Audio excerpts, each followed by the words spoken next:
Olá, boa tarde, bem-vindos ao primeiro Giramundo do ano. E hoje contando aqui com a participação especialíssima do nosso querido chanceler Celso Amorim. Celso, bem-vindo novamente ao programa. Bom dia, bom ano para você e para todos. Muito obrigada.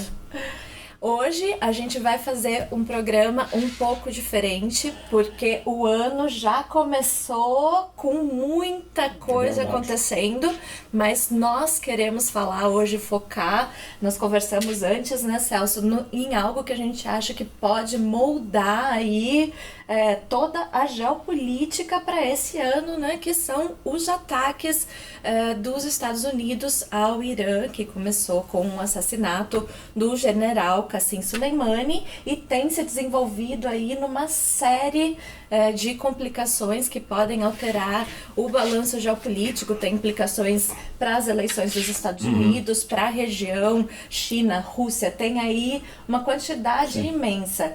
E como a gente sempre é bombardeado por uma avalanche de informações, acaba ficando difícil destrinchar algo que é muito complexo, que são as relações dos Estados Unidos com o Irã, né, Celso? Que não vem de hoje, já lá da década de 50, os Estados Unidos têm envolvimento naquela região, especificamente no Irã, né?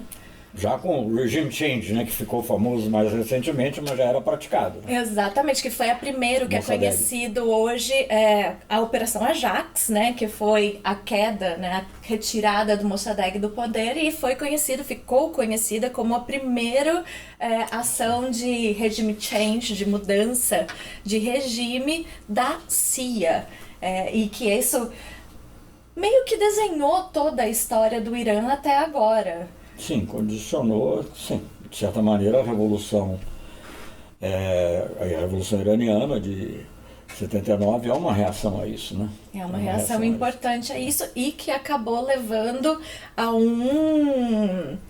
estabelecimento de um fundamentalismo xiita na região, né? Que muita gente não entende bem essa relação xiita, sunis, né? E como esse fundamentalismo também acabou indo para outros países, né? Não, deixa aí, vamos começar por aí então? Vamos lá, porque é bastante coisa, né? A ideia É muita esclarecer. coisa e, digamos, eu acho que era bom esclarecer isso. Claro. Quer dizer, houve essa identificação do xiismo com o fundamentalismo na época, porque de fato quando foi, eu não vou dizer que não haja aspectos até hoje, mas na época a revolução realmente teve um cunho religioso, assumiu, né? Porque houve um momento assim, houve vários outros atores que depois sumiram, foram até acusação de assassinato de alguns, mas finalmente se deu a dominação dos ayatollahs. Isso tem uma explicação social também, segundo eu li há pouco tempo também, eu não sou um grande estudioso, mas a explicação, apesar de ter ido ao Irã 5 vezes por causa do nosso famosa ou infamous, como dizem, como quiserem chamar, notorious, Declaração de Teherã. Mas, digamos, eu nunca tinha sido um estudioso do Irã profundamente. Mas, enfim, aqui e ali vai lendo. Sobre esse aspecto, uma das coisas que se comenta é que, digamos, a ditadura do Shah era uma ditadura. Essa história de que combater ditadura e defender a democracia pelo Ocidente, eles querem o petróleo. É o petróleo. Petróleo, mercado, outras coisas. Mas o petróleo é absolutamente fundamental. Então, ali com o Shah, eles garantiram o petróleo. Privilegiaram um governo altamente corrupto, baseado na desigualdade, na opressão, na prisão, enfim, tudo, de prisão de opositores, etc. E parece que um dos ambientes onde as pessoas tinham, de alguma maneira, alguma liberdade em relação ao Shah eram justamente as mesquitas, os ambientes religiosos. Enfim, isso em parte explicaria, digamos, a grande ascendência porque foi uma revolução popular. Eu me lembro, não sei nem se já era nascida, mas enfim, pois é, mas eu já era adulto e tudo, e acompanhava, já tinha, sei lá, quase 40 anos, e eu me lembro, 30 e tantos anos, eu me lembro, digamos, das massas, né, semelhantes a essas agora que apareceram nos funerais. Sim. Mas enormes, apoiando a revolução e chamando o Khomeini, né, que era o Ayatollah, que era o grande líder espiritual que estava exilado. Então, quer dizer, esse cunho religioso sempre teve e, de fato, marcou o Irã. Agora, essa ideia de que o xiismo é mais radical do que o sunismo, isso é totalmente tola. Quer dizer, tanto a Al-Qaeda quanto o Estado Islâmico, para dar dois exemplos, são sunitas, não tem nada a ver com o Xia. Então, não é, digamos, só para corrigir uma palavrinha sua aí. Não, está correto. Não é que se espalhou para outros lugares, elas têm outras raízes. Né? E os movimentos mais radicais, fundamentalistas, na realidade são sunitas. Porque o Irã, que eu me lembro, que eu saiba, nunca teve na ideologia do Irã, digamos, transformar o mundo num Estado único, chefiado por um califa, que era a ideologia do Estado Islâmico. Justamente. Né? Então há uma certa diferença e um exagero, às vezes, quando se vê. E se o Irã andou ou não envolvido em atividades terroristas no passado, não sei. Eu não sei, não tenho dados de inteligência, nem as coisas que falaram, nenhuma delas foi provada. Justamente. Mas eles, enfim, tinha perseguição a intelectuais, isso é verdade também, né? O Salman Rushdie, né? O famoso escritor.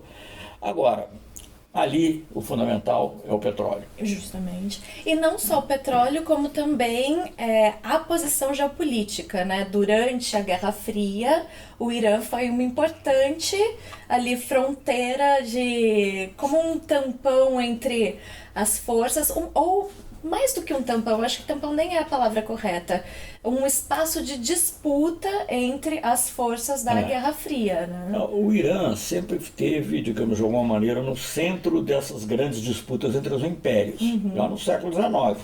E nunca foi totalmente dominado por nenhuma delas. Porque antes dos Estados Unidos, quem estava ali muito fortemente era a Inglaterra, né? Mas mesmo antes, quer dizer, a Inglaterra, sim, o Império Britânico, mas também, digamos, você tinha ali um embate entre o Império dos Czares, que procurava ter uma influência sobre a Pérsia, e também o Império Britânico, e ali era a fronteira do Império Otomano. O Império Otomano acabava no Iraque. O Iraque, a província de Bagdá, né, era que não chamava Iraque, era o limite. Então, quer dizer, ali sempre foi uma região de conflito. Mas eu acho que, digamos, no século XX e ainda no século XXI, o petróleo é fundamental. Claro que o Irã não é só o petróleo do Irã, né? Porque é a posição que ele ocupa. O Iraque é um grande produtor, a Arábia Saudita, o Estreito de Hormuz, por onde sai grande parte do petróleo do mundo, é ali. Então isso dá uma importância acrescida. Quando derrubaram o Mossadegh, a questão era o petróleo, porque ele tinha justamente estatizado uma empresa britânica, mas os americanos também já deviam estar por trás e tal, já deviam estar por trás da empresa, e obviamente estiveram no golpe também que derrubou o Mossadegh. Eu me lembro, eu era criança ainda, mas me lembro dessa história do Mossadegh. Foi algo que era sem nenhum precedente, né, na história, um envolvimento assim tão derrubar aberto, um governo, assim, derrubar um governo dessa maneira, né? Então, como que acabou fazendo escola. Talvez, se o Mossadegh tivesse ficado, você teria tido formas mais plurais de... Não sei, é difícil dizer, porque nunca pode saber. Mas enfim, o fato é que, como foi, digamos, as reivindicações populares se identificaram com a religião. Porque era o espaço, né? Hoje pela manhã eu estava ouvindo uma entrevista desse... Ele é um advogado de direitos humanos, eu conheci ele pessoalmente, Dan Kovalik. Ele tem estudado muito as estratégias de mudança de regime que são implementadas. Ele é americano, ele faz parte do National Lawyers Guild, que é um grupo de advogados progressistas nos Estados Unidos, né? A BJD deles. Isso, justamente. Ótima comparação. E ele fez uma longa entrevista justamente sobre os ataques no Irã, onde ele traz alguns elementos que eu achei. Inclusive, ele tem um livro que chama The Plot to Attack Iran, que seria alguma coisa como a conspiração para atacar o Irã, onde ele mostra que não só os interesses da indústria petroleira, mas também os interesses da grande indústria da máquina de guerra dos Estados Unidos estavam sendo colocados ali. E ele fala também, que eu achei interessante, a questão de como as mesquitas, como você comentou, são esse espaço, acabaram sendo o único espaço possível de organização política. Exato. Mas eu queria focar agora nessa parte, porque a gente falou bastante sobre... sempre acaba sendo a primeira coisa quando a gente vê um ataque desse tipo, acaba sendo, é o petróleo. Mas há mais por isso, não há? Há Sim. mais atrás disso. E uma delas é a influência que o Irã exerce em países como Líbano, Palestina, Síria, Iraque, Iêmen, Afeganistão, que acaba sempre contrapondo os interesses dos três principais. Às vezes é um pouco de exagero. Por exemplo, no Afeganistão não há uma influência marcada iraniana. Mas é um vizinho direto, né? Mas é um vizinho... É um vizinho, mas, por exemplo, lá os interesses do Irã não são contraditórios com os ditos interesses do Ocidente, porque o Irã também não gosta do Talibã. Também queria então não tem, da mesma maneira que ele não gosta pro lado do Iraque e da Síria do Estado Islâmico. Né? Então, quer dizer, não haveria necessariamente uma contradição em todos esses pontos.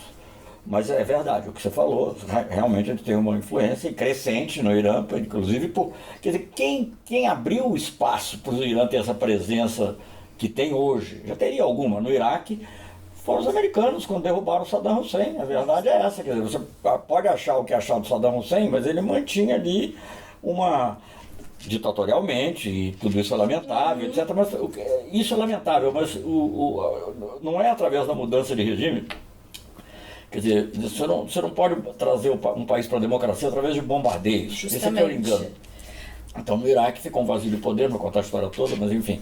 E a presença do Irã aumentou muito, isso não é dito por mim. Outro dia eu estava lendo uma entrevista de um ex-diretor da CIA, e era o número 2, chegou a ser interinamente o diretor da CIA, e ele dizia isso: agora nós pusemos o Iraque definitivamente nos braços do Irã. Exato. Então, quer dizer, essa influência cresceu em grande medida, só para dizer, concordando com você, mas cresceu por causa, em parte pelo menos, devido às ações dos próprios países ocidentais. Que isso vem de uma forma de agir, predominantemente. Que isso vem de uma forma de agir que é muito típica dos Estados Unidos, que é agir, primeiro, desconhecendo o direito internacional, mas também agindo desde uma grande ignorância mesmo de como funcionam as idiosincrasias regionais, né? Como um regime acaba contrabalanceando o outro, porque são particularidades de cada espaço, né?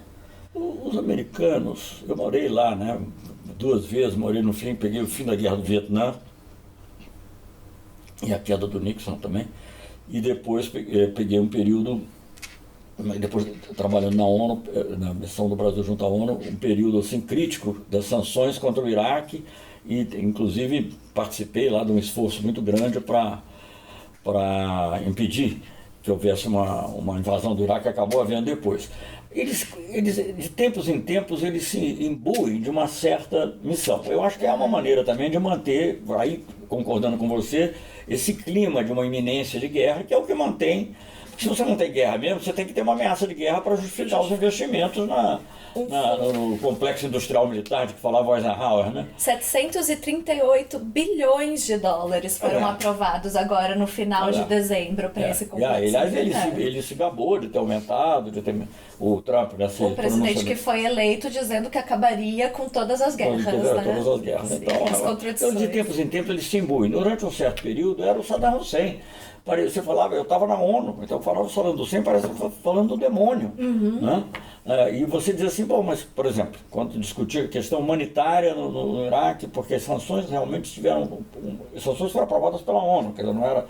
Mas a maneira como estavam sendo aplicadas teve um efeito devastador, né, em termos de mortalidade infantil, de condições, tudo, enfim, tudo que mortalidade infantil é um bom indicador, mas também se você pegar níveis de renda, tudo que você pegar, o Iraque com as sanções passou de um país medianamente desenvolvido para um nível quase que equivalente da Somália naquele período. Depois talvez tenha recuperado um pouco, não sei. Mas enfim, o fato é que era o Saddam Hussein, tudo era Saddam Hussein. Você dizia assim, não, mas gente, as criancinhas no Iraque estão morrendo porque você não deixa, ou não estão podendo ir à escola porque não deixam importar lápis, não deixam importar grafite, porque grafite podia ser usado como isolante nuclear. Então você não, mas a culpa é do Saddam. Tudo era culpa do Saddam. Tem um filme que era muito bom, aliás, da filha do Costa Gavras, não sei o nome dela, que se chama Culpa é do Fidel. Ótimo, muito bom esse filme mesmo. Então lá tudo a culpa é do Saddam. Aí depois Saddam agora é tudo Irã, entendeu? Então algumas coisas podem ser, outras não. Agora, falando em sanções, assim, talvez a audiência, né, o pessoal que está assistindo a gente não lembre, mas é importante relembrar, se você pudesse falar um pouco. As sanções que foram impostas, porque a sanção virou agora algo corriqueiro, né? Todos os dias, sim. Inclusive agora. Os Estados Unidos mataram uma pessoa importantíssima, a segunda mais importante dentro da hierarquia do Irã, não contente, ainda impuseram sanções, né? Então, essas já sanções, tinha outras. Já tinha outras, já começou faz tempo. Que é totalmente legal, porque veja bem, as sanções na época do Saddam Hussein, eu fui presidir 3 comissões sobre o Iraque, num momento crítico, não vou abreviando um pouco a história. Uma delas era sobre o aspecto humanitário, e digamos a devastação, aliás um membro da minha comissão era o Sérgio Vieira de Mello, que nosso compatriota morreu tragicamente no Iraque, justamente. Então, as sanções tiveram uma coisa devastadora e um dos objetivos era encontrar maneiras de poder ir suspendendo as sanções, ainda que fosse aos poucos, etc., à medida que o Iraque fosse evoluindo no cumprimento lá das obrigações dele. Mas eram sanções aprovadas pela ONU. Ainda que fossem ruins, mas eram aprovadas. Isso foi totalmente esquecido. Os Estados Unidos, aliás, antes do Trump está agravando, começou a aplicar sanções unilaterais sistematicamente. Essas sanções contra o Irã, algumas vêm lá de trás, mas elas teriam que ter sido abolidas depois que houve o acordo nuclear, né? Que nunca foram. E o Irã cumpriu a parte. O Irã estava cumprindo, né? Agora ele deu essa ameaçazinha, mas é natural, né? Ou quase natural. O Irã tem que tomar um pouco de cuidado para não alienar também os europeus, etc. Mas o fato é que essas sanções são totalmente unilaterais, ilegais. E só para falar rapidamente também, porque já que você mencionou o direito internacional, porque tem um capítulo da ONU, que é o capítulo 7º, que prevê as medidas que podem ser usadas, capítulo 7 da Carta da ONU, para coagir, digamos, quando um país não aceita uma recomendação, não tem, e ele é considerado em violação das normas da ONU, ou seja o que for, direitos humanos, o que for, você pode fazer, mas tem que ser aprovadas pelo Conselho de Segurança. E as sanções são previstas, porque você tem que prever a Força Armada e aí depois tem um outro artigo que diz, ou depois ou antes, ela tem um artigo que diz medidas que não impliquem o uso da força. Sanções econômicas são uma delas. E os Estados Unidos ignoram isso totalmente, né? O Congresso americano age, eu uma vez dizia isso, tinha um conhecido meu que era, eu me dava bem com ele, Bill Richardson, que era o embaixador na ONU, foi depois até pré-candidato a presidente, nunca foi. Eu dizia assim, olha, só tem um país igual aos Estados Unidos, é o Afeganistão governado pelo Talibã, na época ainda era, para o qual o direito nacional supera tudo. Supera tudo. Então o Congresso americano determinou, tem que fazer, mesmo que seja contra a ONU, etc. Então isso eles já faziam, mas está sendo muito agravado agora com o Trump. Só para fazer a comparação também. O que eles faziam? Mesmo quando eles adotavam uma medida unilateral, em geral eles levavam para a ONU, discutiam, aí quando não conseguiu, já que não conseguiu, dourava um pouco a pílula. Pelo menos tentava. Era ilegal. Não deixava de ser ilegal, mas pelo menos dava uma impressão que tinha tentado. Agora não, eles matam e tal, mandam uma carta para legítima defesa 10 dias depois. Justamente. Entendeu? Então, sinceramente, é um desprezo absoluto. Além das implicações que a gente ainda vai discutir, políticas e estratégicas, etc., um tiro no coração da ONU. E que também coloca o mundo, né, num sistema de grande, vamos dizer, não sei se é precariedade jurídica, talvez mesmo que numa insegurança grandíssima, porque eles se arrolam o direito, eles se põem como direito de ser polícia do mundo, decidir vida ou morte de cidadãos de outros países. Que inclusive é importante lembrar que o Soleimani estava em visita diplomática com passaporte diplomático no Iraque a pedido dos Estados Unidos. A pedido dos Estados Unidos, eu acho que aí eu não sei direito. Sei lá, há quem fale até que foi uma armadilha. Uma armadilha. Isso foi segundo a declaração do primeiro-ministro ou do chanceler iraquiano? Não, o primeiro-ministro iraquiano, ele não usou a palavra armadilha, mas ele colocou uma dúvida sobre as intenções. Sim, ele estava lá, o que é importante do ponto de vista legal, ele estava lá como hóspede do governo iraquiano, a convite do governo iraquiano. A coisa mais incrível é hoje você ver, depois, porque houve um novo ataque agora, acho que ontem, do Irã, umas bases norte-americanas no Iraque, né? E parece que feriram alguns iraquianos, pelo que eu li assim, rapidamente hoje de manhã. Aí o Mike Pompeo disse assim, não podemos aceitar esse desrespeito da soberania iraquiana. Gente, não dá para acreditar. A soberania iraquiana, o cara vai e assassina um dirigente de outro país, no território do país que eu havia convidado para estar lá, e depois fala que tem que respeitar a soberania do Iraque. Gente, o que é isso também? Só de acordo que isso. Aliás, eu acho que do ponto de vista, eu acho até, eu não imagina, pretensão querer dar conselho iraniano, ainda mais nessa situação. Né? Mas eu acho que é um erro do Irã. Eu acho que eles não. Eu acho que o principal capital que eles teriam agora seria o diplomático. Né? Porque todo mundo. Eu só vi dois líderes, só vi duas instituições importantes saudarem efetivamente o assassinato. Israel foi, mas depois no dia seguinte até o Netanyahu disse: isso é uma coisa entre os americanos e eles, não é conosco, etc.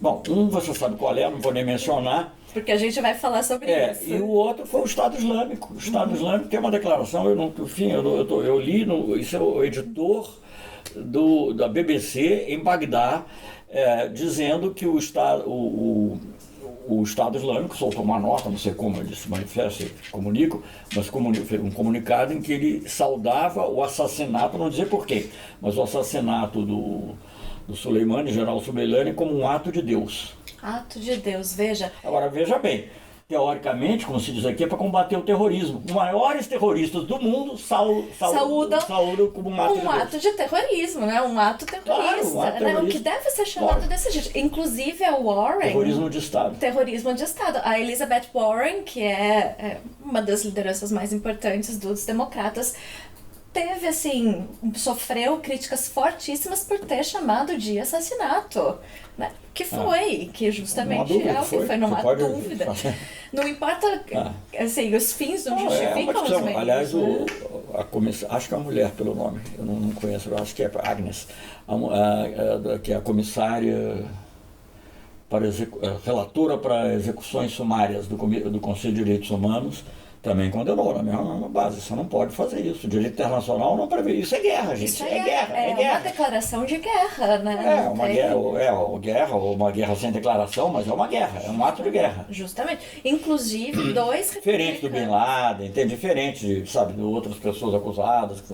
Mas que tem se tornado, juntamente com as sanções, essas execuções sumárias, tem se tornado um modus operandi de política externa dos Estados Unidos. Mas nunca tinha sido com um alto dirigente como agora. Pode ser que tenha gente com relações, assim, mas Bin Laden, por exemplo, era considerado pela ONU um terrorista.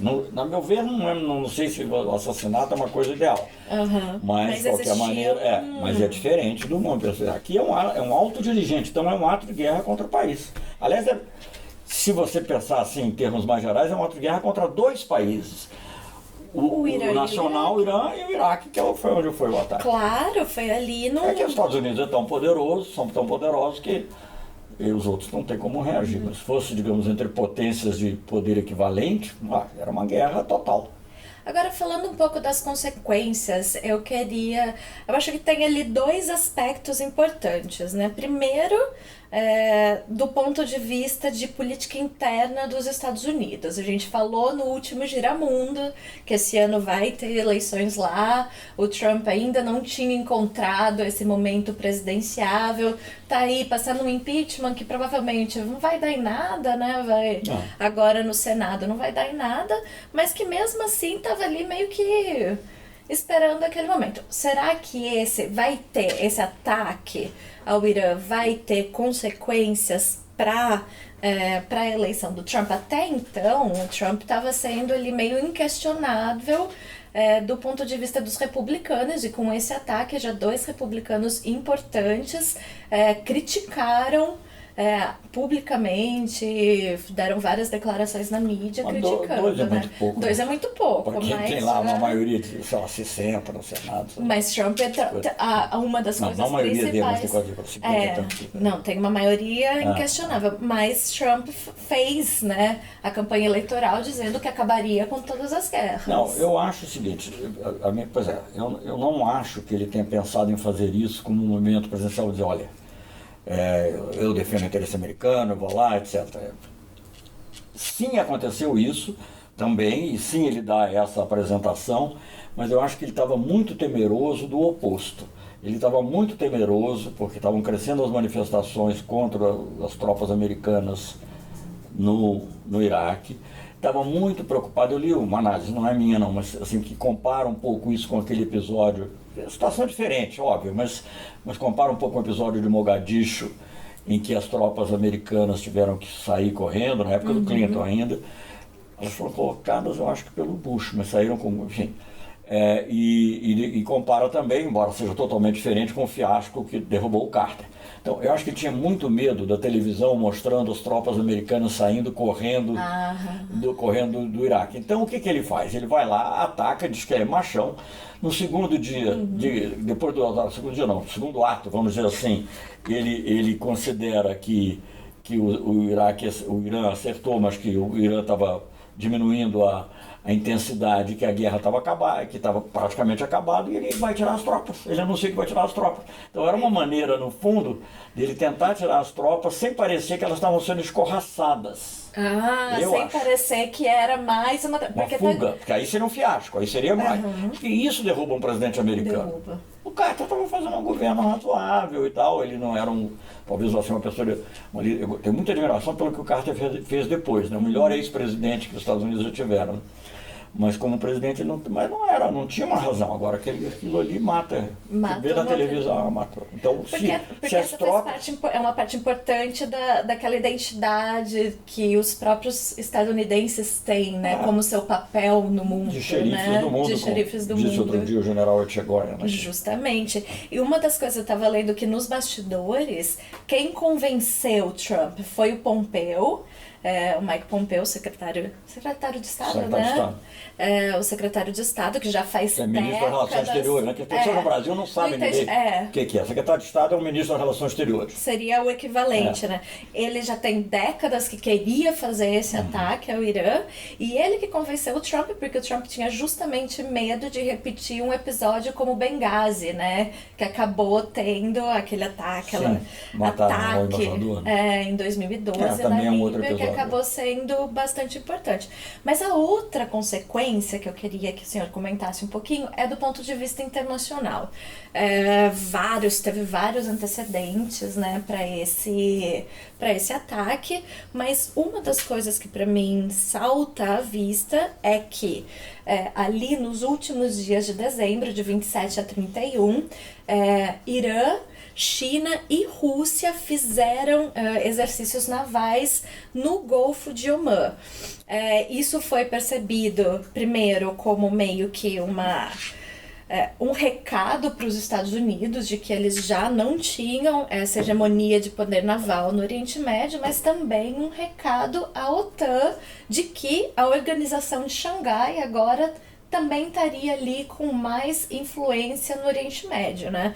Isso sem contar tudo que a gente já conversou sobre a questão do sistema internacional, essa transição, estamos para um mundo bipolar, qual vai ser o impacto nesse sentido, né? O que a gente poderia pensar? Porque bastante gente falou numa terceira guerra mundial. Eu acho que isso não, mas do ponto de vista de forças... A partir do momento que houve é um paradoxo, porque eu sempre combati muitas armas nucleares e muitas outras pessoas combateram e continuarei combatendo, que pode ocorrer um acidente e vamos todos embora.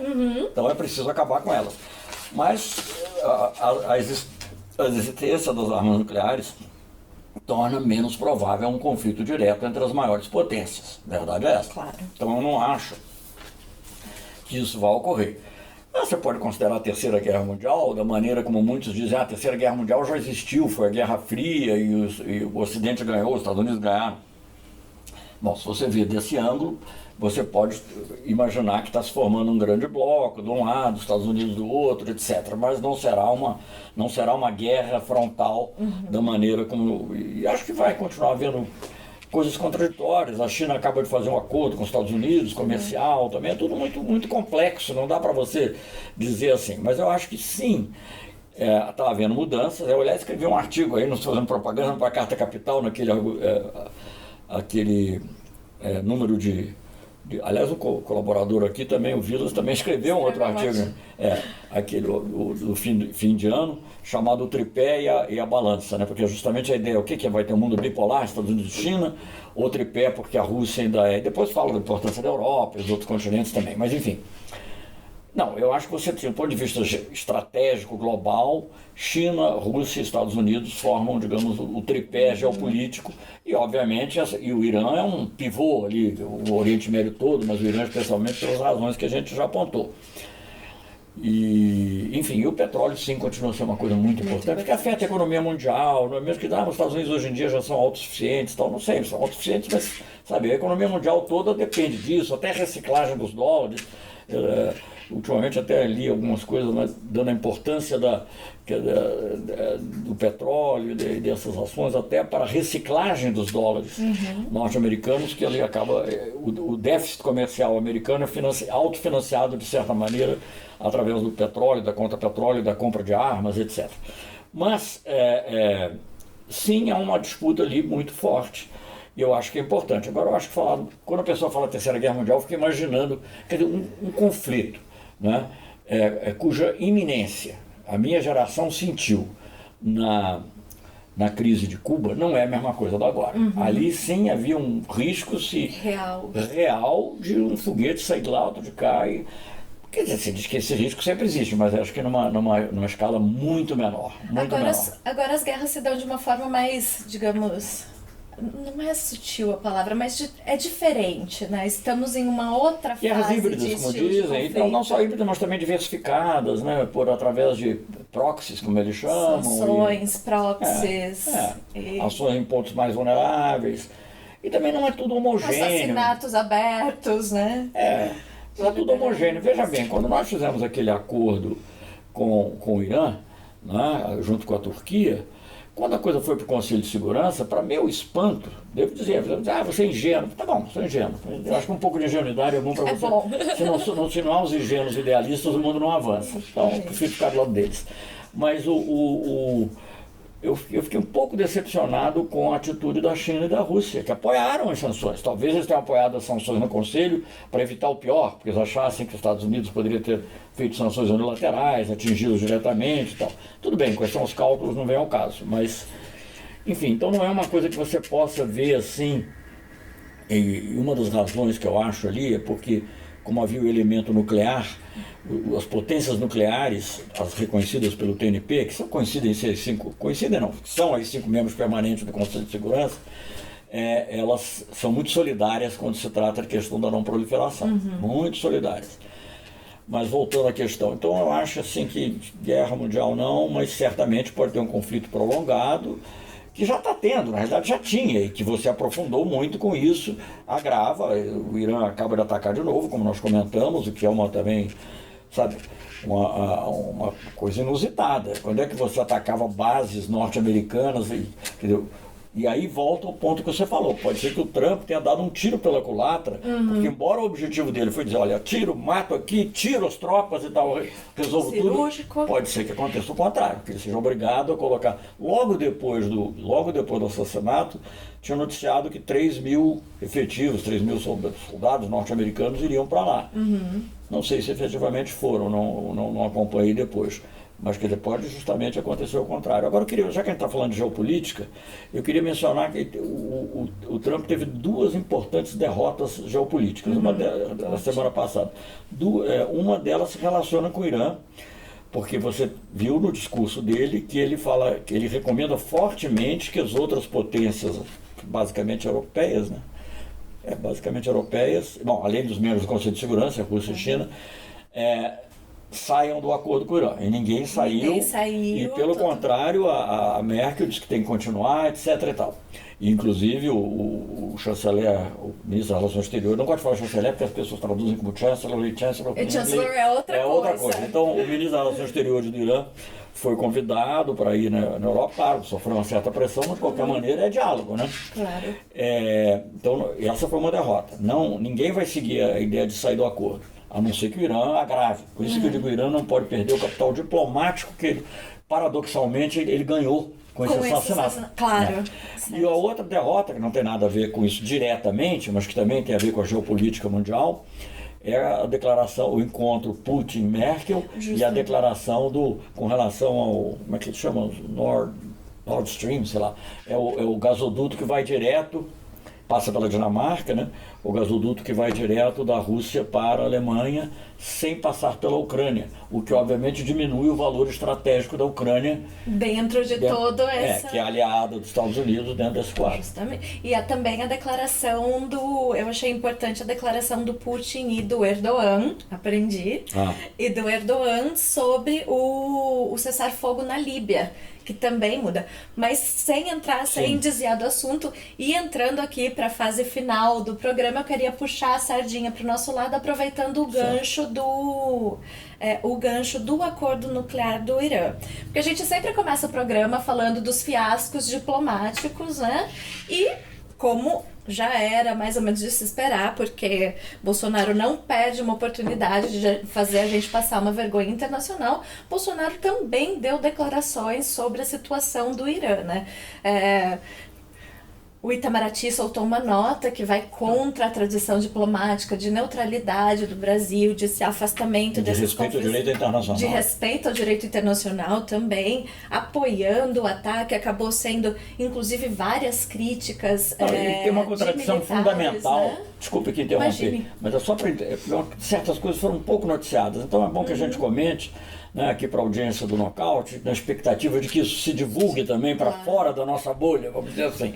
Mas aquilo que eu falei já antes, mas eu quero trazer isso agora em relação à nota do Itamaraty. Essa é a contradição básica. Ele diz que é para combater o terrorismo, e a única organização realmente ativa, porque a Al-Qaeda está meio enfraquecida, a mais ativa de terrorismo, reconhecida pela ONU, que é o Estado Islâmico, saudou esse assassinato. Então veja bem a contradição aí. Grandíssima, né? Enorme contradição. Como é que eles resolvem? Eles vão ficar encobrindo isso, mas é um absurdo total, mostra total...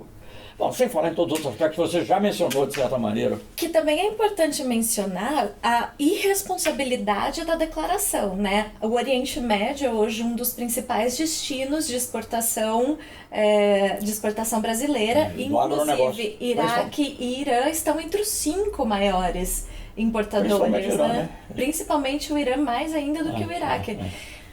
Como se joga nessa aventura? Quais as consequências do ponto de vista da diplomacia?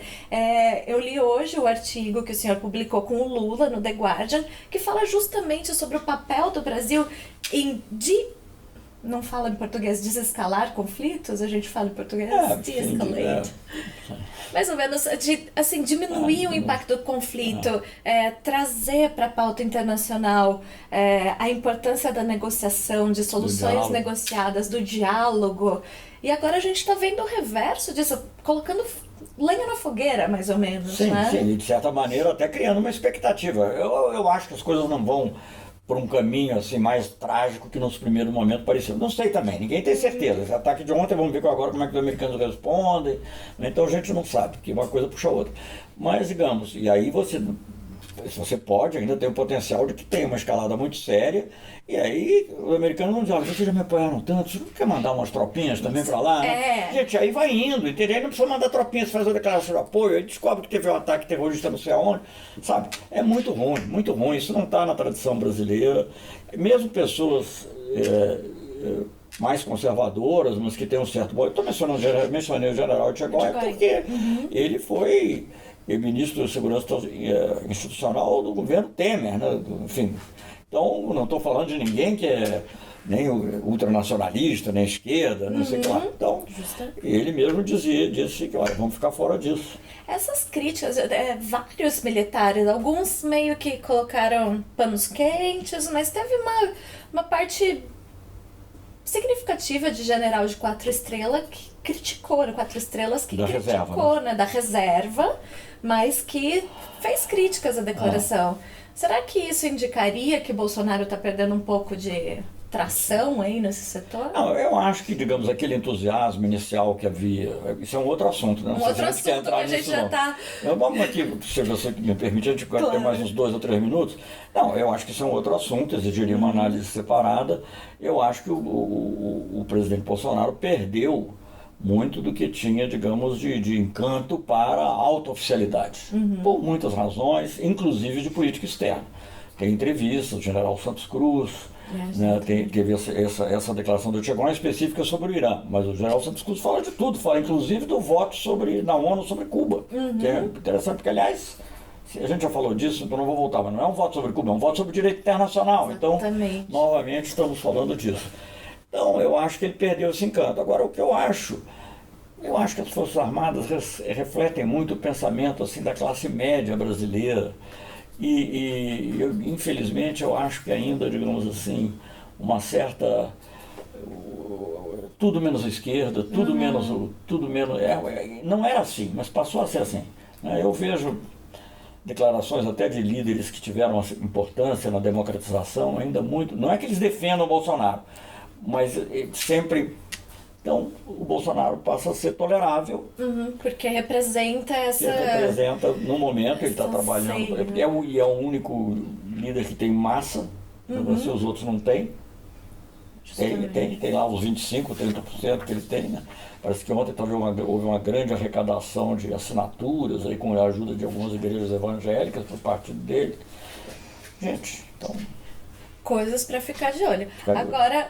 para encerrar, mudando completamente o tema do programa, mas a gente sempre gosta de encerrar com algo que seja, primeiro, para a audiência ficar de olho, e segundo, para a gente... uma nota mais positiva, né, vamos dizer assim. Semana passada, no dia 8 de janeiro, teve a cúpula da CELAC, né, a primeira sob a presidência do México, e depois que López Obrador assumiu a presidência do país, e houve uma inflexão importante. Achei que no discurso do chanceler mexicano veio, do ministro, ele veio um discurso importante de... agora, com a Argentina, vamos tomar a dianteira e retomar o processo de integração regional em outras bases. Estamos vendo aí a inauguração de um novo período esperançoso para a América Latina? Eu tenho muita esperança, né? Eu acho que a gente não pode deixar de ter. Eu já disse, aliás, numa reunião do Grupo de Puebla, que é um grupo de intelectuais e políticos progressistas da América Latina, que o México e a Argentina são o novo eixo do bem. Né? Exato. Falamos no eixo do mal, agora tem o eixo do bem. E eu acho que é muito importante isso. Eu não sei, posso estar enganado, mas eu não vi na mídia brasileira, na grande mídia, uma linha sobre a reunião do CELAC. Nada. E é uma coisa, claro, porque é uma coisa objetiva de falar coisa errada. Então é uma coisa assim, mas eu acho muito importante. Eu acho que isso realmente dá uma certa perspectiva para uma luta progressista em nível do conjunto da América Latina. Eu nunca sei se eu falo América Latina e Caribe, se é a região, o continente, porque depende, não sabendo onde é que termina. Mas, de qualquer maneira, para a América Latina e Caribe, muito bom. E é uma coisa que foi criada, vale a pena lembrar, na época do governo do presidente Lula, justamente por inspiração Lula. Quer dizer, foi criada no México, aliás, depois. Mas, na realidade, a primeira reunião, que a gente chamou de CALC na época, foi em Salvador, na Bahia, né, em Sauípe, mas para ser mais preciso. E E foi a primeira vez que os países da América Latina e Caribe se reuniram sem nenhuma tutela externa. Aliás, são essas coisas. Importantíssimo. Mas, gente, essa luta é uma luta de muito tempo.